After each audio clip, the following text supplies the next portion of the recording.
How are you?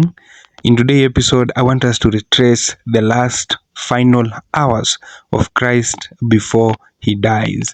That is, we are using the book of Matthew.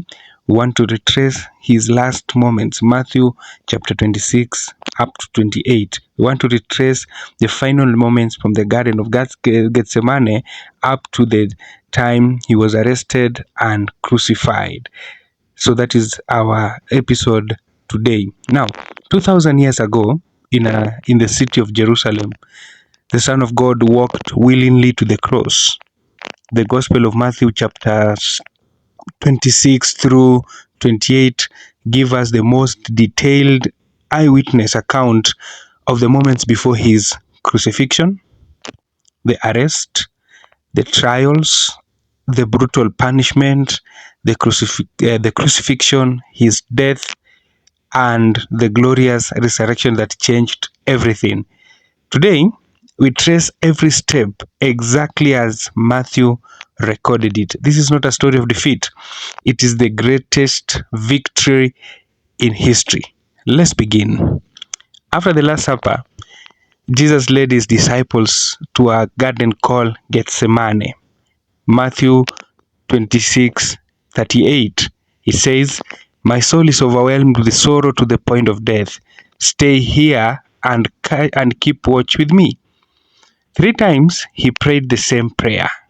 "My Father, if it is possible, may this cup be taken from me, yet not as I will, but as you will." An angel from heaven appeared and strengthened him, yet Jesus still chose the cross. While he prayed in agony, his closest friends slept. The hour of betrayal had come. Now, the arrest and testing, that is the betrayal and trials. Matthew 26:47, it says, "Suddenly Judas, one of the 12, arrived.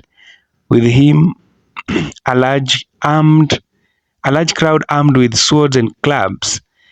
Judas betrayed Jesus with a kiss. They seized him. Peter drew his sword and cut off the ear of the high priest's servant.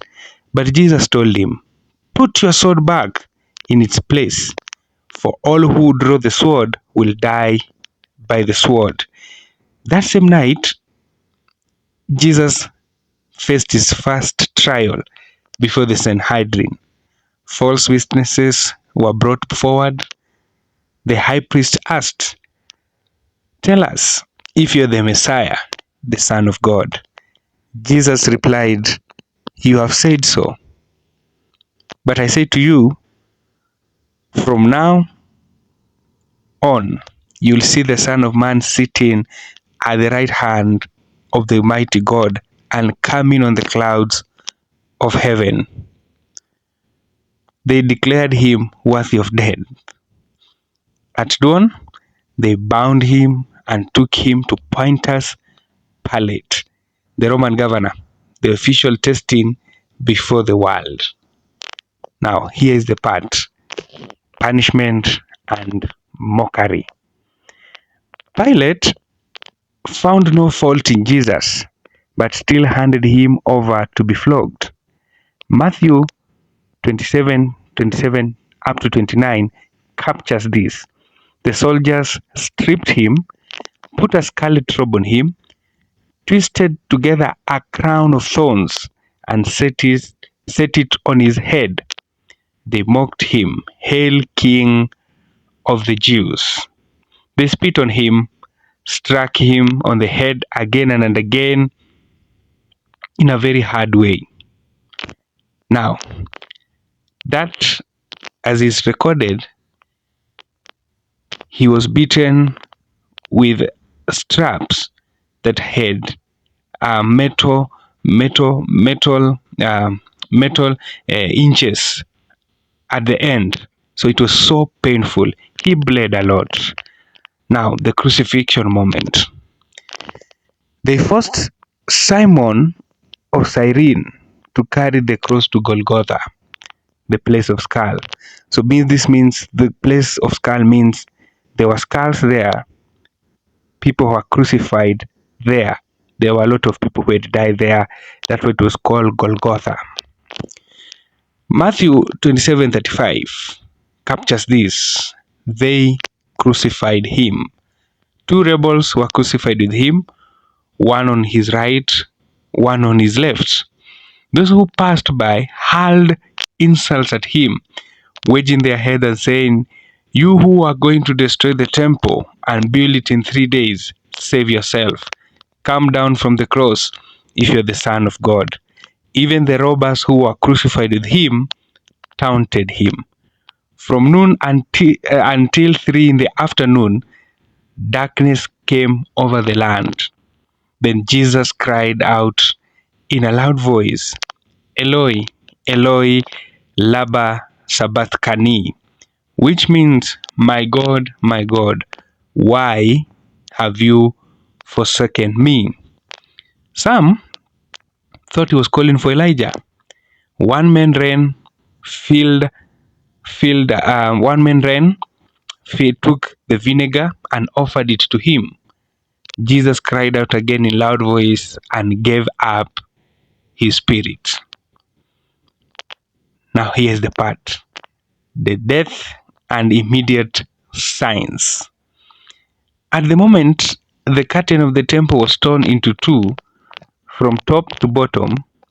The earth shook, the rock splits, and the tombs broke open. The centurion and those guarding Jesus were terrified and exclaimed, "Surely he was the Son of God." Joseph of Arimathea, a rich man and secret disciple, asked Pilate for the body. He was wrapped in a clean linen and placed it in his own new tomb. That was Christ being buried. Now, here's the catch. The resurrection. It happened. Now, Matthew 28:1-2 capture the story so well. It says, after the Sabbath, at dawn, on the first day of the week, Mary Magdalene and the other Mary went to look at the tomb.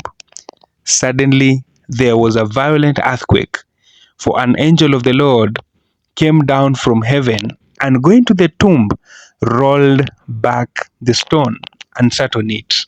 His appearance was like lightning, and his clothes were white as snow.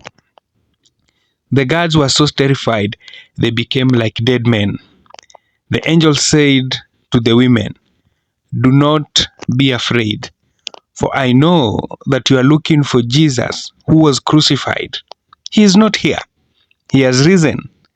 Jesus, as he said, come and see the place where he lay." Then the risen Jesus met and said, "Greetings to you all." Now, here is the part, closing and call to action. The same Jesus who was arrested, mocked, and buried walked out of the tomb alive. Because he lives, death has been defeated and hope is real. If this story moved you, comment below. He is risen. Hit the like button, subscribe for more Bible stories straight from scripture, and share this with someone who needs hope this Easter season. God bless you. See you in the next video.